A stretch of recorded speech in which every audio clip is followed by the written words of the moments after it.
Greetings, everyone. Welcome to my YouTube channel, Anime Octopus. Today's fanfiction topic is: what if Naruko were a young prodigy? Part 3. Disclaimer: the content on this channel is for entertainment and discussion purposes only. I do not own any of the anime footage used in my videos. All rights and credits go to their respective creators and copyright holders. Let's begin.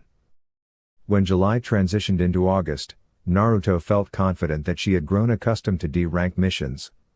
She anticipated that time would pass swiftly, and soon Mikoto-sensei would announce their advancement to a higher rank. Handling C-rank missions seemed within her capability. Itachi and Shisui had explained that all Genin began with D ranks, which primarily involved teamwork building through community service around the village. Although she knew she would endure D ranks for a while, they were beginning to wear on her patience.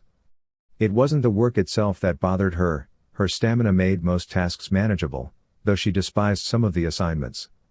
It was the attitudes of the employers that truly irritated her. Almost all of them would glance at her face, notice her whisker-like birthmarks, and their eyes would turn cold with disdain. Their glares conveyed a clear message: they wished her dead and had many ideas on how to make it happen. She had grown numb to the emotional pain, but those looks pushed her to the brink of sanity. After a month of D ranks, she was tempted to retaliate against those cold stares, but she restrained herself. Controlling her explosive temper was challenging, and suppressing it was not a sustainable solution. As August gave way to September and then to October, her frustration peaked. Adding insult to injury, the 10th of October marked her birthday, which was also the anniversary of her parents' deaths. She longed to know their names, but they remained unknown to her. Occasionally, Koji looked at her as if she was missing an obvious truth. The 10th of October also coincided with the Kyubi festival, which felt like a cruel mockery to her. For 6 years, she had been despised by nearly everyone.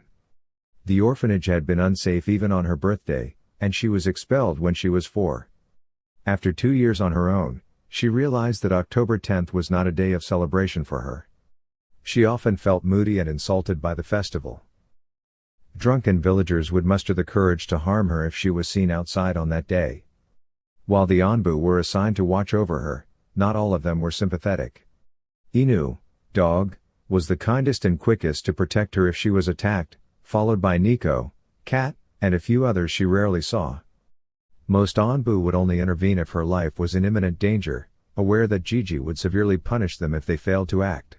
She had dubbed her birthday as the day of the demon hunts, with herself as the demon and the villagers, sometimes even shinobi, as the hunters. She learned to avoid this danger and became adept at stealth, despite wearing bright orange. Few realized that besides her fondness for the color, she wore it because it was inexpensive and provided excellent training for her stealth skills. If she could evade and lose Anbu while wearing orange, she undoubtedly possessed significant talent in the area. Today, she found refuge in the Uchiha compound, specifically at the training ground nestled in a wooded forest area near Koji's residence. Only the Uchiha clan could locate it, and they used it for training. Very few knew its exact location, including Koji, Shisui, Itachi, and Sasuke. "Happy birthday, Naru," Koji greeted. Naruto gasped softly, her mouth forming an O in surprise as she looked down sharply from her perch in the large tree that dominated the training area. It was a spot she cherished, a place that helped her think. From her position, she could see the clear sky, stars, and the full moon. The moon, in any phase, always seemed to calm her, though she preferred the light of the full moon. "I don't know what's supposed to be happy about it," she muttered, staring down at Koji. He stood there, smiling almost sadly. Beside him was Kasumi, wearing a very pretty white, blue, and yellow kimono with slipper-like shoes on her feet. Her hair was as usual, straight with a choppy, spiky neatness that ended just below her shoulders. "Koji, Kasumi. What is this? I didn't even know you knew it was my birthday," she began. Looking behind them, she saw more figures approaching. Holding a platter with a medium-sized round cake was Itachi, a small smile on his face, and his eyes were lighter than usual, not as guarded. The cake had 6 candles flickering in the night. Beside him was Shisui, and even Sasuke, though he didn't look particularly happy about it. "Mikoto-sensei told us," Kasumi said, smiling. Pulling her hands from behind her back, she revealed a white and red mask. It resembled a fox but didn't look like the festival masks. It was neater, without X's for eyes. Instead, it was similar to an Onbu's mask, but also very different, with an Uzumaki swirl over the left eye inside of the mask. At first, Naruto thought Kasumi was mocking her, but she soon realized it was meant to be a gift. Her bottom lip quivered lightly, and she jumped down from the branch she had been lounging on. She didn't know how to react. Besides Gigi, no one had ever given her a gift before. "Itachi prepared this as well," he said. "I hope you enjoy chocolate." Sasuke grumbled, staring at the ground with his arms crossed. Shisui gave the younger boy a light slap on the back of the head, prompting Sasuke to rub the spot as if to dispel a phantom pain. Naruto looked at them all with wide, astonished eyes. I don't, no one's ever done this for me before," she admitted, her head lowered. Itachi and Shisui sighed, understanding that their young friend had probably never truly celebrated her birthday before. She likely associated the day with pain, given the tumultuous world of demon hunting, a disgrace to Konoha in their view. Koji and Kasumi also knew their friend and teammate didn't have what many would consider a good life. As an orphan and the last of her clan, she lived alone in a desolate apartment building.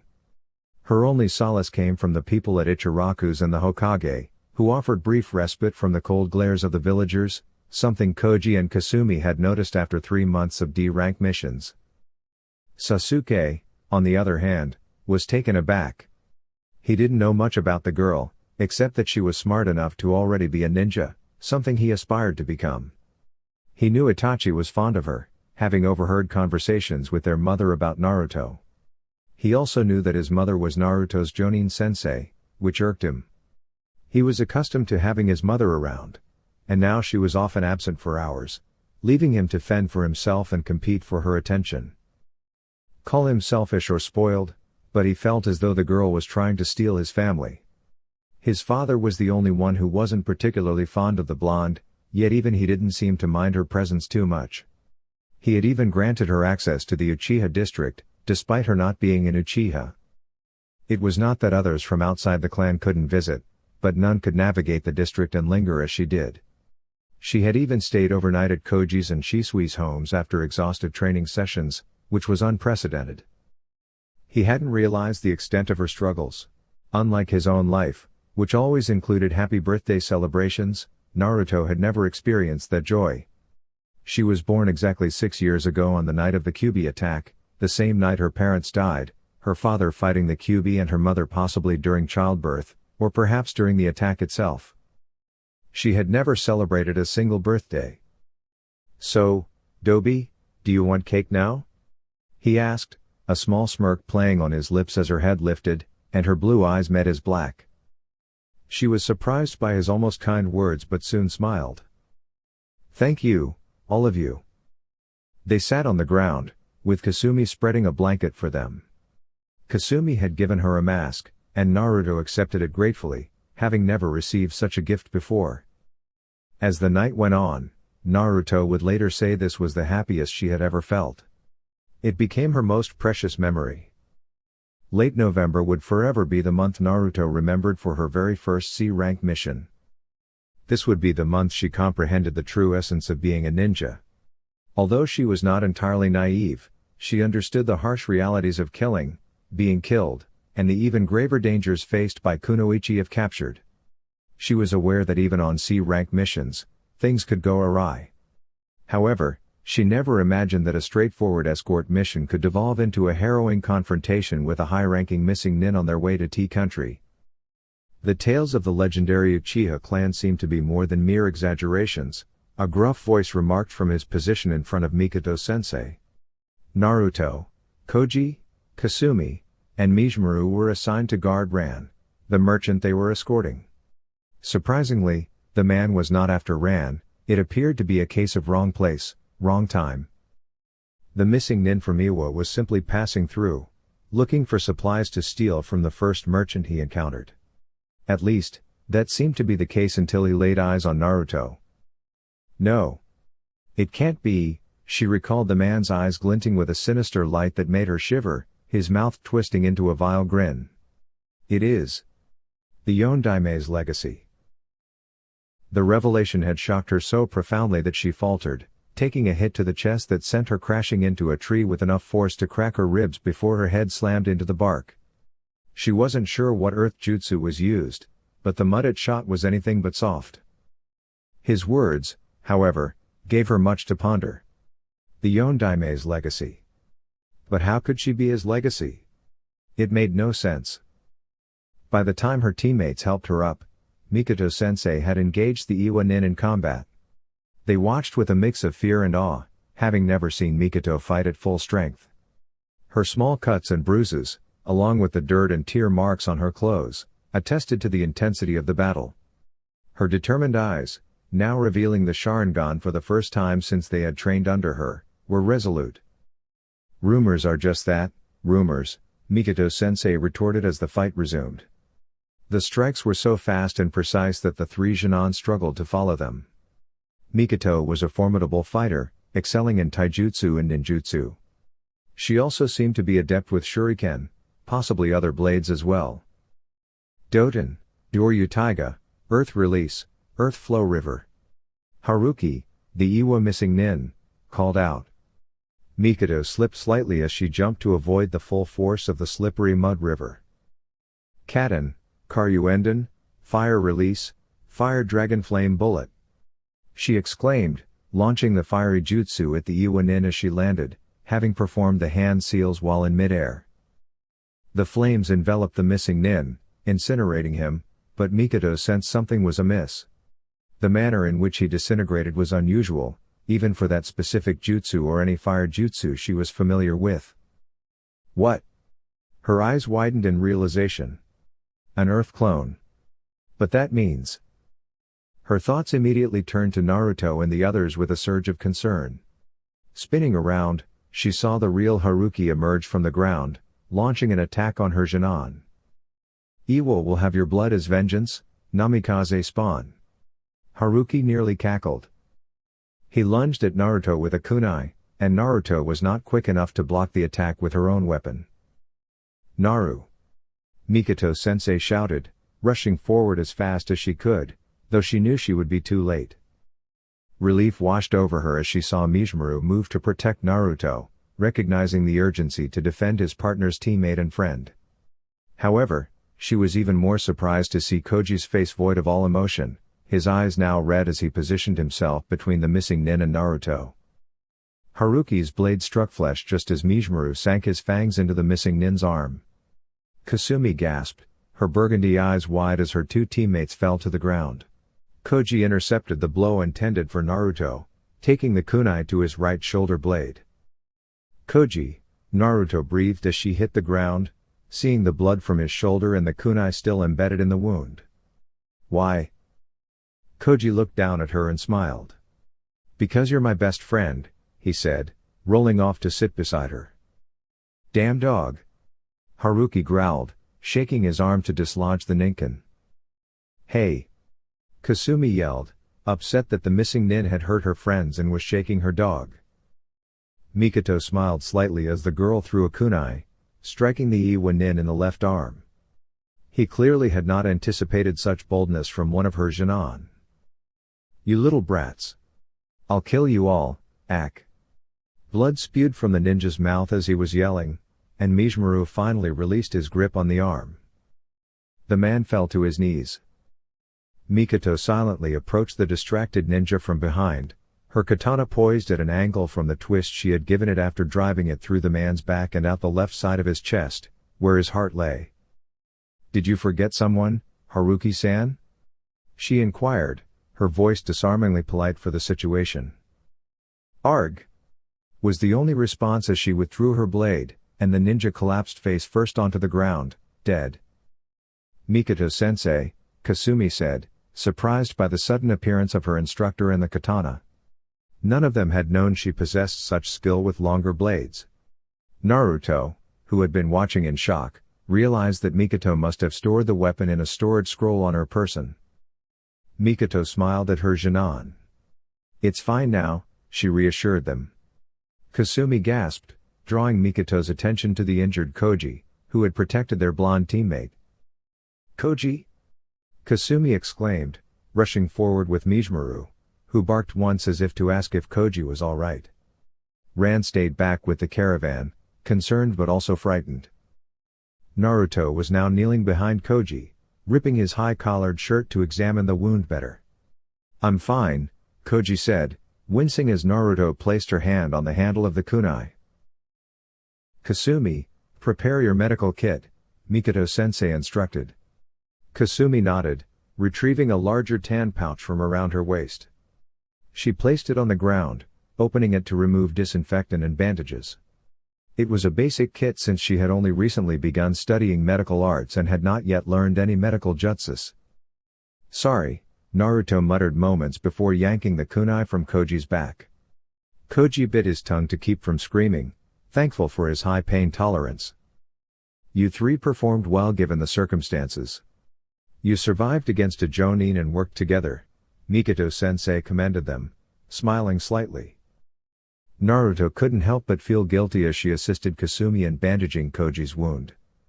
She had needed saving, freezing and allowing all her training to go to waste in a matter of seconds.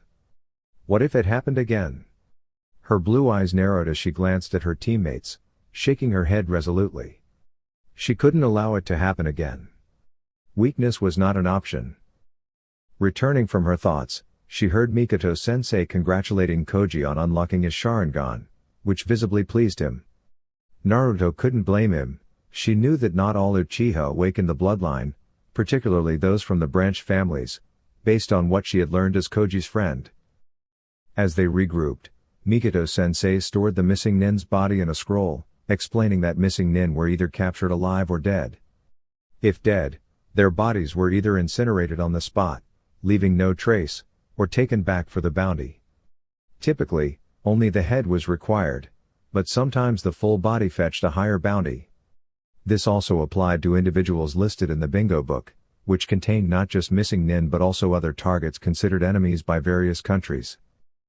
Despite the Jinan's familiarity with this information, a refresher was always beneficial. When Mikoto-sensei mentioned the Yondaime's bingo book entry, Naruto recalled how the Iwa nin had singled her out. "Mikoto-sensei," Naruto began, "why did that ninja seem to know me?" Mikoto sighed, anticipating this question. The Iwa ninja had scrutinized Naruto closely and quickly realized her identity. Mikoto had hoped that Naruto's resemblance to Kushina would prevent such recognition, but she should have known better.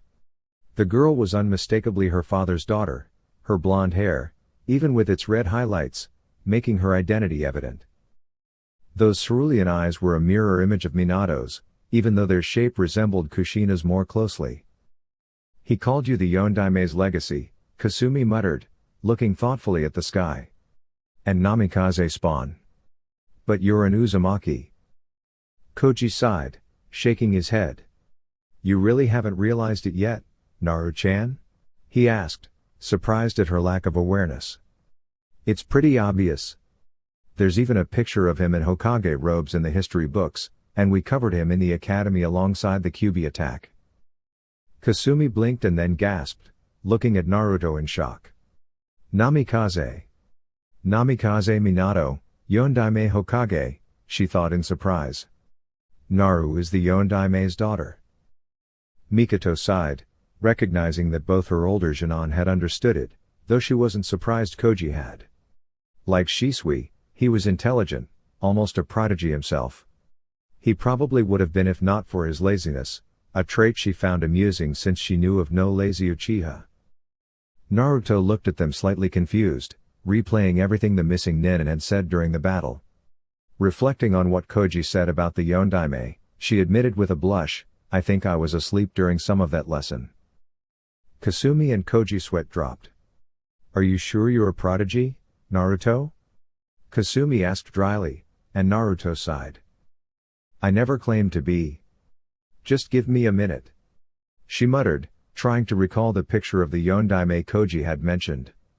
Closing her eyes, she remembered the Yondaime's first name from class, Minako. Or Minato, that was it. Yondaime's legacy. A picture of a blond man with sharp features, tall, wearing a white Haori coat with flames at the bottom, Jonin clothing, and a forehead protector came to her mind. Hair so familiar, the hat of the Hokage, though it seemed he had vetoed the traditional robes in the picture, and sharp cerulean blue eyes. Naruto's eyes snapped open, her breath caught in her lungs, and she stopped short. Namikaze spawn!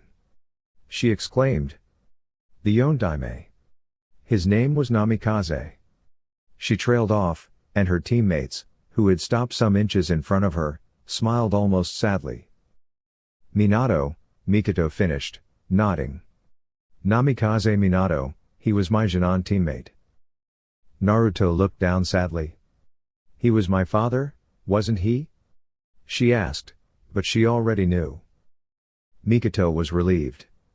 She couldn't tell her directly, as she needed the Sandaime's permission, but if Naruto figured it out herself, she wasn't bound not to confirm. He was. There was a time when she didn't understand the widespread animosity toward her, a time when she could endure it by burying the growing resentment deep within her being. Then, about a year before starting at the academy, things changed slightly when she made her first friend, Koji. With Koji came acquaintances who weren't exactly friends but didn't show hostility either. They seemed cautious and indifferent toward her, though they didn't outright shun her.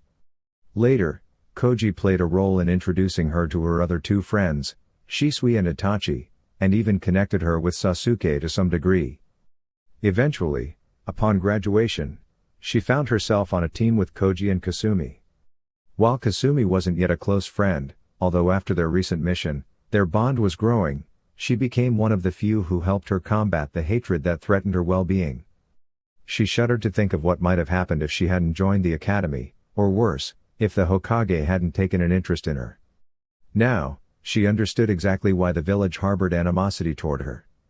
She was the host of the Kyuubi no Yoko, the creature that had ravaged the village 6 years earlier on October 10th, her birthday. She was a Jinchuriki, a human vessel, and to compound matters, her father was the one responsible for this fate. She had always revered the Yondaime as her hero, partly influenced by stories she'd heard from Sarutobi about him, which made her decision to enter the academy early an easy one. She hadn't paid much attention to him in the academy since she already knew most of what Gigi had told her, which explained why she slept through any mention of his surname. Naruto sniffed sadly, wiping her nose on the back of her loose orange and blue jacket.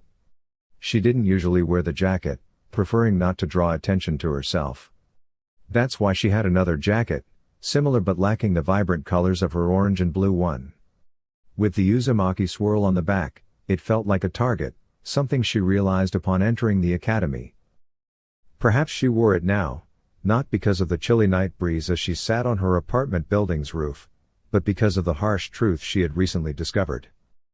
She hadn't known about the Kyuubi before, and her initial reaction to learning the truth about her father wasn't anger or resentment but rather a sense of completion. She finally had a face to match the name and a lineage to explore, like the Namikaze Taijutsu style, and the realization of what she had overlooked hit her hard. Some prodigy, she thought bitterly. I couldn't even recognize my own parents, despite having their last names. On the other hand, she couldn't ignore the ignorance of the villagers either. There was only one Uzumaki known to have a child, and her marriage to the Yondaime was no secret, not to mention her distinctive appearance. She believed she knew everything now, or at least everything essential. When they returned to the village and the Hokage was briefed about the mission, he dismissed everyone except her and revealed the biggest secret she had been kept from. He had mentioned that it was best to inform her now about who her father was, to avoid someone else revealing it to her in the future. He gently shared the true story of the Kyuubi's defeat, which hit her profoundly. She felt like her heart shattered upon realizing who had been responsible for making her a human sacrifice.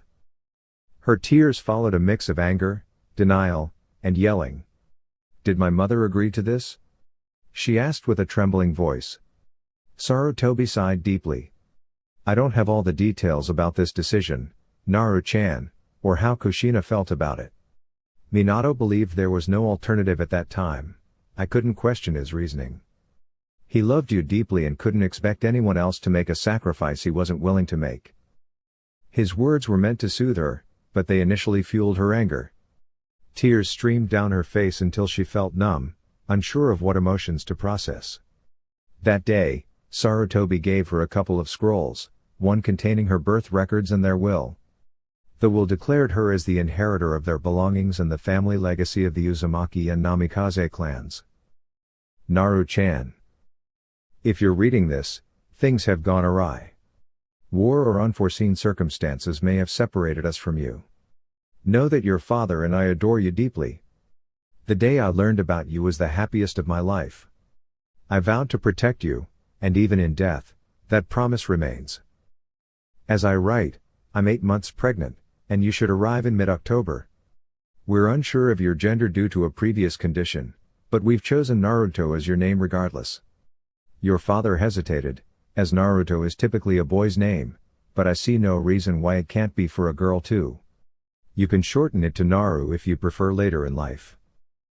I wish you a happy life and hope your father is by your side if I'm not. Grow up joyous and become a resilient ninja. With love, Mom, Namikaze Uzumaki Kushina. Naruto initially chose to read her mother's letter before considering her father's. She waited a day to cool down before sitting atop the Hokage monument, specifically on the 4th Hokage's head, to read his message. The letter began with an acknowledgement of the difficulty in starting such a communication and expressed uncertainty about the right to leave anything behind given the impending events. The content delved into the reality of the situation, acknowledging Naruto as the recipient meant Minato's demise and the unavoidable sealing of the Nine Tails. Minato regretted the circumstances that led to Naruto becoming the Jinchuriki but emphasized the absence of alternatives due to the Kyuubi's nature. He also revealed Kushina's past as a Jinchuriki and her desire to seal the beast within herself, which he opposed to give her a chance at life and raising Naruto. Minato expressed hope for Naruto's heroic recognition despite the challenges ahead, signing off with a heartfelt message of love as both a father and the 4th Hokage. After reading the letter, Naruto was overwhelmed with a mix of emotions, leading her to cry and seek solace while reflecting on her father's sentiments and the evident rush in writing the letter before the sealing. Itachi's arrival and his offer of Ryo indicated a familiar presence, which Naruto recognized despite his Anbu disguise and the weasel mask that hinted at his identity without much secrecy among Anbu members. "Hello, Weasel-kun," she greeted, confident that if not for the mask, she would have noticed a slight reaction from him, either in amusement or annoyance. The nickname had originated the first time he was assigned to guard her, shortly after their initial meeting. Initially surprised by her recognition, he had since been dubbed Weasel-kun by her. I expected you to be asleep by now. Don't you have another survival exercise tomorrow?" Itachi inquired as he approached, taking a seat beside her but maintaining a respectable distance due to his duty. He rested one knee up, his left arm casually propped on it. She briefly wondered how he managed visibility or comfort with the mask and how it stayed in place without a strap. "It's held in place by chakra, similar to tree walking and water walking exercises," he clarified, almost as if anticipating her thoughts. "How did you?" she began but trailed off. "It's a common question," Itachi replied. "Even I pondered about it when I joined Anbu. The logic becomes apparent upon reflection." Naruto nodded. "I was thinking about what Hokage Gigi mentioned after the mission to Tea Country," she shared, and Itachi acknowledged with a nod. My mother mentioned something related to that," he recalled. "I assume you were briefed about Kyuubi then?" "You're aware?" he affirmed, glancing her way, although his black eyes were obscured by the mask. "I was quite young when that incident occurred. Sasuke had just been born a month earlier," he disclosed. "I knew your mother, she was friends with my mother, who in turn was close to your father. Their bond was almost like the reverse at times, my mother and yours." "Did my mother meet Mikoto-sensei through my father?" she inquired. "It's possible," Itachi began, tilting his head upward to gaze at the sky. "Your mother was part of a team with 2 other women, a rarity. One of them was my mother's younger sister, Miyana. You have an aunt. Had, Itachi corrected, interjecting before she could finish. She passed away during the Third Shinobi War, the year I was born. Through her, Kushina-san initially met my mother. Later, their friendship strengthened through your father. Naruto exhaled softly, her countenance reflecting inner turmoil as she voiced her thoughts. Do you think I should harbor resentment toward my father for his decision to seal the Kyuubi within me? Itachi regarded her thoughtfully, adjusting his mask to rest casually on the side of his head, granting her an unobstructed view of his face, albeit dimly illuminated by the surrounding shadows. I don't consider my perspective to be authoritative, Naru-chan, he began with a gentle smile. My interactions with your father were limited, and my own father didn't hold him in high esteem. However, based on what I recall, he was a compassionate, loyal, and skilled shinobi, a revered Hokage. While I cannot definitively ascertain his reasons for sealing the Kyuubi within you, especially considering potential alternatives, I doubt it was driven by malice. Pausing briefly, he exhaled composedly before continuing, it's reasonable for you to feel some resentment towards him. His decision resulted in significant hardship and deprived you of a typical childhood, undoubtedly leaving enduring emotional wounds. Nonetheless, I believe his intentions were not malicious or power-seeking. Naruto listened intently, torn yet touched by Itachi's words. Part of her justified harboring animosity towards her father for the disruption in her life, but a larger part urged her towards acceptance, albeit without forgetting the past. Thank you, Itachi, she murmured, feeling a tinge of embarrassment at the informal address she had used. Observing her reaction, Itachi's expression softened into a rare smile, almost verging on a grin, surprising Naruto enough to momentarily throw off her balance on the rooftop. He reached out a hand, steadying her with a chuckle. I'm glad I could provide some perspective, Imoto, he said warmly. Naruto turned her gaze towards the moonlit sky, deep in thought. Healing may take time, but I don't think I can bring myself to entirely resent him. As a shinobi and Hokage, he faced formidable dilemmas. Someday, I aspire to forgive him, though the memories will always remain. Itachi replaced his mask, nodding in agreement. That's a prudent approach. Forgiveness may come with time, but the past is not easily erased. Naruto nodded, a gentle smile appearing on her face as she whispered softly to herself, someday, father, I'll find the strength to forgive you. For now, I seek your understanding. She wondered if her sentiments reached wherever her parents resided, hoping they could hear her. 2.5 years later. Sarutobi had witnessed a spectrum of eras, from tranquil periods to turbulent ones, including wartime scenarios. However, in the aftermath of the Kyuubi attack, the past few years had been marked by a blend of tranquility and upheaval, often revolving around a particular individual, Uzumaki Naruto. Initially, he harbored concerns about admitting her to the academy at the tender age of 4, a decision that defied conventional wisdom and stood as one of the earliest enrollments in Konoha's history. Yet, observing her progress, he saw the positive impact it had on her development. Naruto had grown happier and displayed improved social skills, although her circle of friends remained limited due to lingering biases within the village, particularly among non-shinobi who struggled to see beyond the stigma of the nine-tailed bijou. However, many shinobi had gradually come to accept her over the 4.5 years, including her time in the academy.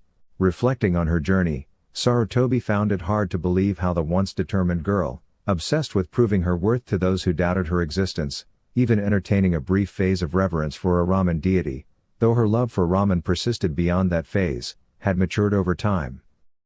Approaching her third official year as a Genin, although she and her team often overlooked the initial year until her birthday, Naruto stood as the youngest among them, with her birthday falling in October, while Koji and Kasumi celebrated theirs in May and June, respectively. 2 years prior, Sarutobi had anxieties regarding the revelation of her lineage, particularly concerning her father and the Kyuubi, fearing it would shatter the fragile girl and her spirit. Initially, there was a period of adjustment, where she appeared emotionally affected, albeit briefly. However, she soon regained her resilience, albeit with a touch of world weariness, prompting a regretful sigh from Sarutobi for the loss of her innocence. Presently, A different form of chaos loomed as the Chunin exams approached rapidly, a mere month away. Standing before him were the Jonin sensei, with particular interest piqued in Uchiha Mikoto's choices regarding Team 7, given their commendable progress as per reports and observations. In 2.5 years, they completed over 100 D-rank missions and nearly 100 C-rank missions. While this might seem extensive, the time frame allowed for such achievements. For a Jinan team with only 2.5 years of experience, they had performed admirably. He was certain Mikoto had taken note of their progress. She had expressed interest in entering them last year, but due to the exams being held in Iwagakure, she deemed it too risky, especially with Minato's daughter on the team. The presence of a missing nin who held a grudge against Minato added to the caution. "Let's proceed," he started, his pipe remaining in place. "It's that time again. Teams wishing to participate, step forward." He wasn't surprised when only 3 teams of 5 stepped up. 2 were seasoned Jinan teams, including Mikoto's, while the third was from the recent graduation. He harbored some concern for the newest team, Team 11, formed just 8 months ago. However, they met the requirements, so he allowed their Jonin sensei to nominate them. Mikoto, as expected, was the last to nominate her team. "Hokage-sama, I nominate Team 7 for the exams," she said concisely, reflecting the Uchiha efficiency in business matters. "Understood. Here are the forms. Proceed accordingly," Hiruzen instructed. "Dismissed, except for you, Mikoto. I'd like an early review of your team this year." Mikoto halted and nodded before stepping closer to the Hokage, her posture professional. She appeared far from the laid-back housewife she was off-duty. "Things have progressed positively," she confirmed. "They've made significant strides under my guidance. While they were prepared for the exam last year, sending our ninja to Iwa remains risky, especially for Naru." Hiruzen nodded in agreement. "And your evaluation of Team 7? He inquired. "Uchiha Koji, aged 11, has shown adeptness with his Sharingan, although he uses it sparingly. He seems to view it as a tool for critical situations rather than relying on it habitually, which is a positive trait uncommon among Uchiha clan members." Hiruzen nodded thoughtfully at the information, relieved that Koji didn't overly depend on his Sharingan. Being aware of the boy's close relationship with Naruto, he recalled past rumors about a potential romantic interest from Naruto's side towards Koji. However, recent observations suggested otherwise, indicating a deep but platonic connection between them. Hiruzen speculated that under suitable circumstances, romantic feelings might develop, but he remained skeptical. Mikoto continued her assessment, stating, "Koji's proficiency with the Sharingan, when he does utilize it, is notably advanced, albeit not yet fully matured. With only 2 Tomoe currently, the third is expected to manifest soon. Moreover, his progress in mastering the Uchiha family's taijutsu is commendable, partly due to his assistance to Naruto and Kasumi. In the future, he could excel as a taijutsu specialist, possibly in ninjutsu as well, making him a valuable asset in frontline combat scenarios." Understanding Mikoto's insights, the Sandaime gestured for her to proceed with her evaluation of Team 7. Inuzuka Kasumi, almost 11 years old, has shown significant growth since joining the team. Initially, there were concerns about potential conflicts with Naruto, but their relationship has evolved positively into a strong friendship. Thanks to Naruto and Koji's influence, Kasumi has improved her impulsiveness, displaying exceptional teamwork with both her Ninken, Mizmaru, and her teammates. Over the past 2 years, she has developed her combat skills and expanded her knowledge in medical ninjutsu, showcasing promise in tracking and as a medic nin. Hiruzen expressed a pleased smile, not surprised by Kasumi's progress. He recollected her lineage, noting her connection to Nohara Rin, a former student of Minato Namikaze and teammate of Hatake Kakashi. Reflecting on past tragedies within Team 7, he hoped history wouldn't repeat itself. Similar to Rin, Kasumi appeared to excel under guidance as a field medic. I recalled Tsunade proposing the idea of having a medic nin in every team, although the council ultimately disagreed. Despite this, Hiruzen attempted to assign promising individuals as medic nin in teams expected to succeed. What about Naruto? I inquired, leaning forward with curiosity. Mikoto smiled again, referring to her team. Uzumaki Naruto, aged 8, almost 9, has shown the most improvement among my other students. She truly embodies the title of prodigy. Having mastered the Kage Bunshin Jutsu she learned last year, Naruto exhibited intelligence and some strategic acumen, although Koji is the team's strategist. Pausing to collect her thoughts, Mikoto continued, Naruto effectively incorporates Kage Bunshin into her training, particularly for chakra control and taijutsu. She has made significant progress with family techniques, demonstrating mastery comparable to Kushina and Minato, considering her elemental affinity. Reflecting on Kushina and Minato's styles, Mikoto noted their lethal blend of affinities, especially Kushina's focus on merging affinities, primarily lightning. Despite Kushina's strong water affinity and secondary lightning affinity, Hiruzen's style remained largely unchanged, albeit with some adjustments. Minato, influenced by Kushina, integrated wind affinity into his taijutsu, deviating from the family taijutsu scroll and mirroring the Baijudama's influence on his Rasengan. Naruto is developing her unique taijutsu style, a fusion of both family styles, a process she's unconsciously embarked on for years. Once refined, this style will be formidable, especially if integrated fluidly with Uzumaki Kenjutsu, akin to Kushina's approach. Naruto's determination and unpredictability assure me of her success, Mikoto concluded, smiling slightly.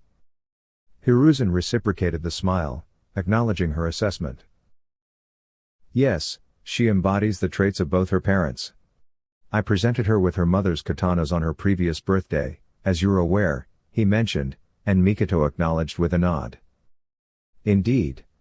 In terms of her skills, she's proficient in a few ninjutsu techniques, primarily focusing on her clones.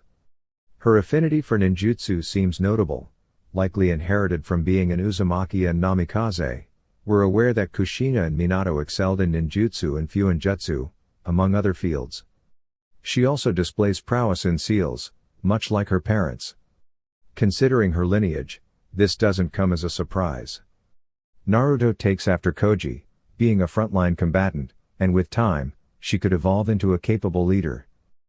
I find it intriguing, albeit somewhat unconventional, that she has the potential to master various disciplines, ninjutsu, kenjutsu, taijutsu. Perhaps even fuinjutsu eventually.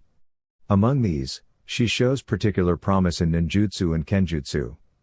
Taijutsu and fuinjutsu are close seconds, Mikoto remarked, adding, while she's versatile across these four areas, she's notably weaker in genjutsu. Despite improvements in her chakra control, achieving full mastery seems unlikely. A formidable team, he remarked with a smile. They remind me somewhat of my past team, albeit with better cohesion than the Sannin initially had. I am confident they are prepared for this, Hokage-sama, Mikoto assured. Even if they don't advance, based on what I've observed, they operate at a low tuning level, if not higher. Excellent, Hiruzen acknowledged with a nod. I wish your team success, Mikoto. You're dismissed. Mikoto bowed respectfully and left the Hokage's office. Little did she know, this journey to Sunagakure for the Chunin exams would trigger an event 4 years ahead, potentially leading to a positive outcome for two specific Jinchuriki. Provided Naruto and Sabakugara made the right choices. It's incredibly hot, sensei. A voice tinged with agony exclaimed, drawing out the so for emphasis. The speaker was an average-sized girl with burgundy eyes and deep crimson hair cascading just beyond her shoulders. Her attire, though familiar, had deepened in shade over time, matching her hair's crimson hue. She sported a large crimson scarf that covered half her face, allowing her to breathe amidst the desert winds whipping up golden sands. This scarf, along with the relentless sun, made the journey taxing for those accustomed to Fire Country's milder climates. Beside her stood a younger girl, shorter and with long, straight sunset blonde hair cascading past her waist. Her bangs were neatly pinned back with two black clips, contrasting against the desert's harsh backdrop. Her complexion bore a light tan, complemented by intense cerulean eyes that conveyed a sense of maturity beyond her age. Her attire had undergone a noticeable transformation since her younger days. Presently, she adorned an almost burnt orange kimono-style blouse with intricate black stitching along the hem, featuring a single sleeve. A black obi, embellished with the Uzumaki spiral emblem, was secured on the left side beneath the obi. Paired with the blouse was a black skirt, modestly extending past her mid-thighs. Unseen beneath the skirt were black shorts of even shorter length, ensuring practicality during combat without any wardrobe mishaps. Below the skirt, she wore long black tights, accompanied by black shinobi sandals. Adorning her attire were 2 hip pouches on her left side and 2 black shuriken holsters positioned on her right upper and lower thigh, nestled against bandages that were expertly wrapped beneath. This ensemble bore a striking resemblance to her mother's attire at 13, albeit with personal modifications. She had taken several outfits, a common practice among shinobi who kept multiple copies of the same attire, and dyed them in a darker shade of orange while tailoring them to fit her size, showcasing her proficiency in tailoring. Like her companions, she wore a scarf, hers being a deep blue shade that partially obscured her facial features, concealing distinctive whisker-like birthmarks adorning each cheek. Standing beside her was a boy with distinct features, sporting very dark onyx hair and dark gray eyes that occasionally appeared black. His attire consisted of a high-collared dark blue shirt paired with knee-length black shorts. Bandages adorned his arms from hands to elbows and wrapped around his ankles to shins, with black shinobi sandals completing his ensemble. Like both girls, he proudly wore a Konoha hitai around his forehead and a black scarf to shield against sand and wind. "We'll arrive in Suna within a few hours, Kasumi," remarked an older woman who bore a resemblance to the dark-haired boy. She too had long black hair but with black eyes, and she donned a midnight blue scarf akin to the others. "It's not unbearable, Kasumi," Naruto remarked, flashing a slight smile at the crimson-haired Jinan. Although the climate was undoubtedly hot, Naruto remained relatively unaffected compared to her companions, speculating that the Kyuubi might have played a role. Despite the contrasting environment from Konoha, she found herself appreciating the distinctiveness of the area. Kasumi deadpanned, "You must be joking," as Mizmaru barked in front of her, his tongue lolling out from the heat. Koji grunted, which was unusually Uchiha-like for him. The heat seemed to be really getting to him. Mikoto chuckled at her 3 Jinan and shook her head. "We'll arrive soon, so don't get too worked up," she reassured them. "Once we check in, we'll head to the hotel to cool off. Suna might still be hot, but it's not as scorching as the open desert." "Will it be cooler inside, Mikoto-sensei?" Kasumi asked hopefully. "No," Mikoto replied with a suppressed snort of amusement. "It'll still be hot, but bearable. I've been to Suna a few times, you'll get used to it." Kasumi sighed but nodded in understanding. Naruto couldn't help but ponder. Just a month ago, she learned about the Chunin exams and Mikoto nominating them. They were supposed to meet at the gates on a specific day, with the condition that if one didn't show up, none could participate. They all showed up. Now, an hour or 2 away from Suna, as Naruto walked with her team and 2 other teams nearby, she sensed this trip would be memorable. There was an elusive feeling that someone or something important awaited them in Suna, although she couldn't grasp its meaning. Unbeknownst to her, a strand of her naturally redder hair floated in the wind, shimmering red under the sunlight. In the future, this would hold symbolic significance, akin to her mother's hair connecting her to a future Yondaime Hokage over a decade before Naruto's birth. The 3 teams of Jinan from Konoha arrived approximately 3 hours later, closely following a team sporting headbands adorned with an arrow-like symbol. Mikoto informed them that they hailed from a minor village called Takigakur, known as the Hidden Waterfall Village. "Welcome to Suna," a guard stationed at the village entrance greeted them after verifying their documents. "Remarkable," Kasumi remarked in amazement as she surveyed the sand-based structures that constituted the village's architecture. "It's so different, yet exquisite," Naruto added, equally captivated by the unique scenery. This trip marked Kasumi's first venture beyond Konoha since starting C-rank missions. Unlike her teammates, She had never ventured this far from home. The diversity of Suna struck her as particularly beautiful, despite the prevalence of sand, which she didn't mind. Koji nodded in agreement, taking in the sights as they strolled leisurely through the village.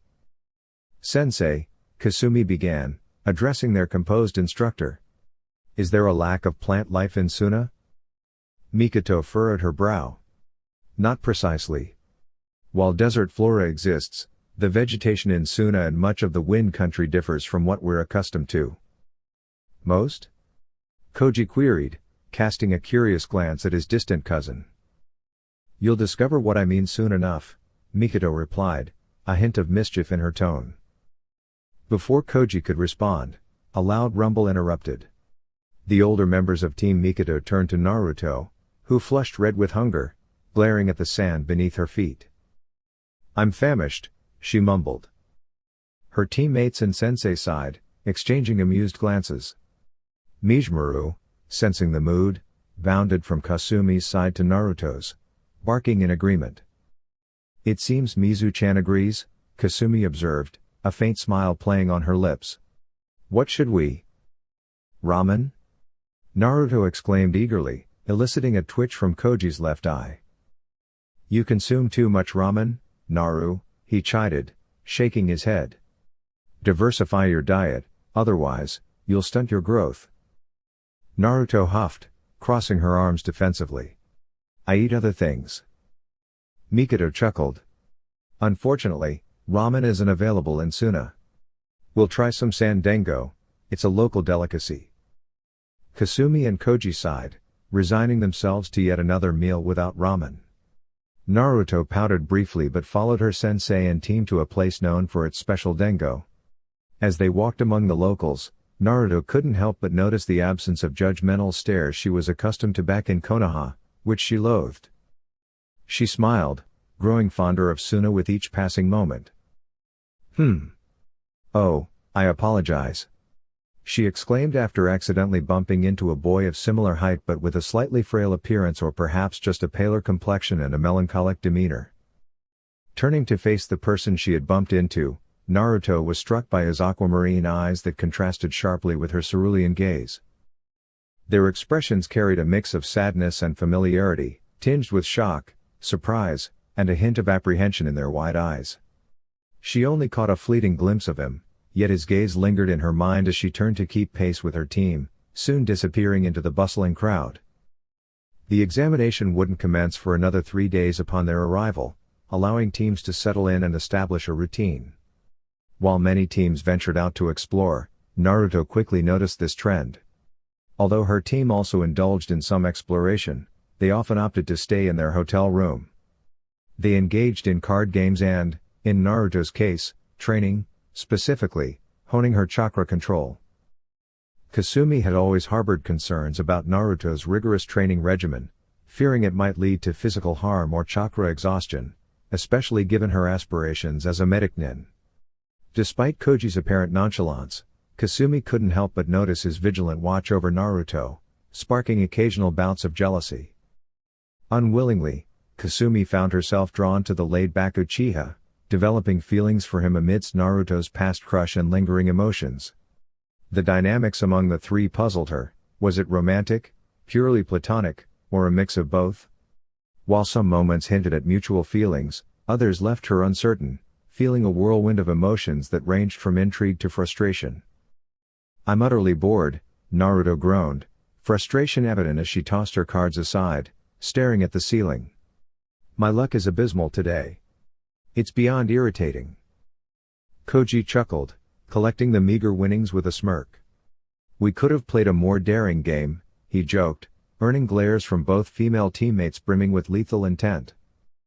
Naruto's hair seemed to bristle, a phenomenon Koji found perplexing yet intriguing. He couldn't decide who emitted a more intimidating aura, Kasumi with her fierce demeanor or Naruto with her suffocating intensity. Both were undeniably formidable.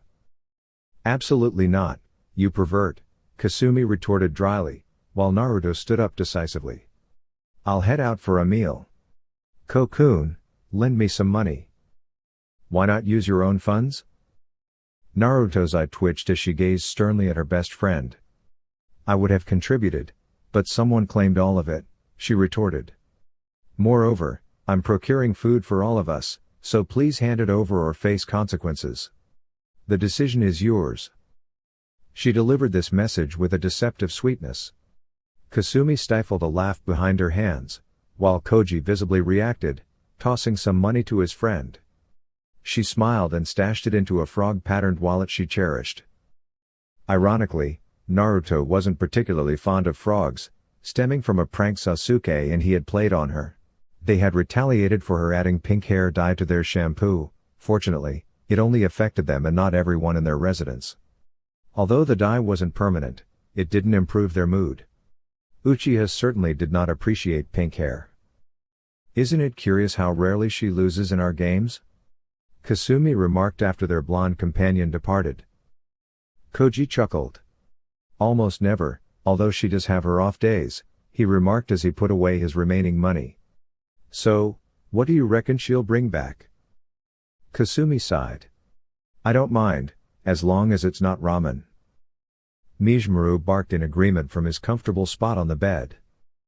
Naruto held the bag of food as she took a detour to the hotel. She found solace in observing her surroundings, even if they initially seemed monotonous.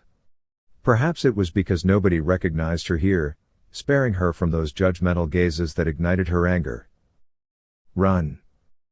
Naruto paused abruptly as she approached a small playground, nearly colliding with kids around her age, possibly a bit older, who were darting about in play. Observing their expressions of fear and urgency, she recognized a familiar desperation. It unsettled her, yet she knew it wasn't directed at her. One of the boys, as he rushed past, cautioned her, "Don't linger here, the monster might come for you too."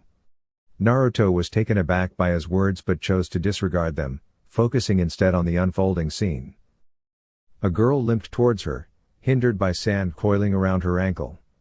Naruto followed the sand's path to a boy with wide, melancholic eyes, a reflection of her own struggles, albeit in a different hue, resembling a blend of seafoam green or aquamarine. The boy's outstretched hand, seemingly trying to halt the girl's flight, hinted at a subconscious action rather than deliberate intent. Just as Naruto moved to assist, sand erupted towards the fallen girl, but it was intercepted by a man with shoulder-length blonde-brown hair. The mention of Gaara from the man's lips startled the boy, who then seemed to resign himself to the ground. As the girl ran off, Naruto noticed a ball, dislodged during the commotion, lying nearby. Stepping forward, she retrieved the ball and approached the boy with red hair, assuming Gaara was his name rather than a passing remark. As she neared, the man's voice called out, but Naruto remained focused on her gesture. She tossed the ball gently to Gaara, who caught it reflexively, his expression shifting to one of mild surprise. Meeting his gaze, Naruto offered a faint smile, unlike anything he was accustomed to, causing a strange twist in his gut. Her long, sun-kissed blonde hair, tinged with natural red highlights, framed a face unmarked by disdain or fear, radiating a genuine warmth. Gaara found himself captivated by her strikingly bright blue eyes, which held a sense of familiarity yet lacked any trace of animosity or revulsion towards him. What intrigued him most were the 3 distinct whisker marks adorning each of her cheeks. Likewise, Naruto studied Gaara's features more closely. His eyes revealed layers of complexity and inner turmoil, evoking memories of her own past isolation before forming meaningful connections with her comrades. His complexion appeared pale, lending him a delicate appearance, unmistakably male. She took notice of his eyes, a unique feature with dark rings around them reminiscent of a tanuki, which she found rather endearing. "Would you care to engage in a game?" she inquired, observing the widening of the boy's eyes. "A game?" he echoed, blinking slowly. "You're not afraid of me?" Naruto smiled warmly and shook her head, laughing lightly. "Why would I fear you?" she replied. "I'm Naruto, Uzumaki Naruto. I'm participating in the Chunin exams from Konoha." Gaara hesitated in response. She was the first person, aside from Yashamaru, who didn't display fear, yet he had just injured Yashamaru with his sand. She must have witnessed it, so why was she suggesting they play? He also found it surprising that she was a ninja, although the Hittite confirmed it. Despite that, she didn't appear any older than him. "What's your name?" "That man mentioned Gaara, is that you?" she asked, tilting her head slightly. Gaara nodded, still holding the ball in his hands. "I'm Sabaku Gaara," he stated, his lips twitching slightly as if attempting a smile but unsure how to. "Gaara," a voice called from behind, and both turned to see Yashamaru approaching. His arms hung at his sides, blood visible where the sand had struck his forearm. Gaara looked down remorsefully, while Naruto appeared concerned. She noticed a resemblance between Yashamaru and Gaara, wondering if he was a brother, father, or uncle, maybe even a cousin. It was mainly in certain facial features. Yashamaru had lighter hair, a blonde-brown shade, and darker eyes, a somewhat muted indigo color. "Yashamaru," Gaara muttered, "I'm sorry. I didn't mean to." "I understand, Gaara," Yashamaru said, smiling reassuringly.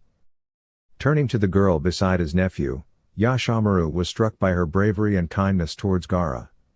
Most outsiders, witnessing Gaara's actions, would have fled in terror. However, she remained composed. Looking into her bright blue eyes, he noticed a striking resemblance to Gaara's own eyes, appearing much older than her years. She couldn't be older than Gaara, perhaps even younger since Gaara was 9 and she looked considerably younger. The fact that she wore a Konoha Hittite surprised him. He hadn't realized they graduated ninja at such a young age since the Third Shinobi War. "Hello, I'm Yashamaru, Gaara's uncle," he introduced himself. "You're here for the Chunin exams, I presume?" "Indeed, I am Uzumaki Naruto," she replied calmly. "If you require assistance, one of my teammates possesses knowledge in medical ninjutsu and can aid in your healing process." Yashamaru couldn't help but notice the maturity in her voice as she spoke, appearing older than her years. "I appreciate the offer, but I believe my wound is manageable. I will attend to it once I am home," he responded with a gentle smile. Naruto turned her attention to Gaara, inquiring, "May I spend some time with Gaara? If it's not too late today." Gaara's expression showed a glimmer of hope, a rarity for someone usually stoic like him, which surprised Yashamaru. "Unfortunately, it is growing late," Yashamaru began. "However, if you wish to meet Gaara here tomorrow, that would be acceptable." Gaara's eyes reflected a newfound hope as he looked at Naruto, who fought back the urge to embrace the boy at his earnest gaze. She flashed a genuine smile, rare but sincere. "Tomorrow, around noon, if that suits you, Gaara. We can meet here and perhaps have lunch together afterward," she proposed before retrieving her bag. As Naruto walked away, she couldn't shake off thoughts of the red-haired, seafoam-eyed boy, leaving behind a scene where even Gaara's usually reserved demeanor seemed to soften in her presence. Thank you to my valued YouTube audience for tuning in to today's content. I kindly encourage you to subscribe to my channel, Anime Octopus, to stay updated with future uploads. With gratitude, Anime Octopus.